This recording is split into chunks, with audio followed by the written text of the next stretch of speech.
প্রিয়জনের সঙ্গে ঈদ উদযাপন শেষে রাজধানীতে ফিরতে শুরু করেছে মানুষ।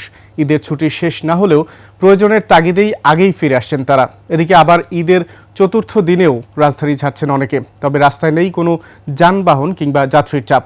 প্রতিনিধিদের তথ্যচিত্রে ডেস্ক রিপোর্ট।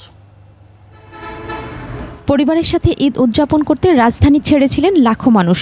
ঈদের ছুটি প্রায় শেষের পথে, জীবিকার তাগিদে এখন রাজধানীতে ফিরছেন কর্মজীবীরা।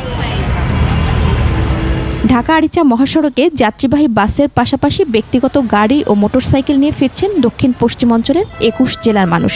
ভোগান্তি এড়াতে ছুটি শেষ হওয়ার আগেই ফিরছেন অনেকে। আগের কর্মস্থলে ফিরে আসছি। সামনে যাত্রী বেশি হয়,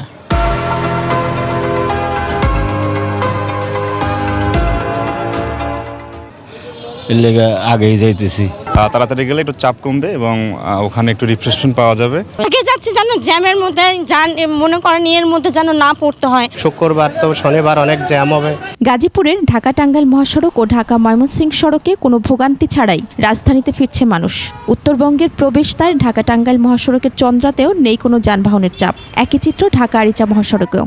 রাস্তার মধ্যে কোনো জ্যাম ছিল না। গতবার থেকে এবার অনেক সুন্দর। এখন গ্রামে যাচ্ছি স্বজনদের সাথে সাক্ষাৎ করার জন্য।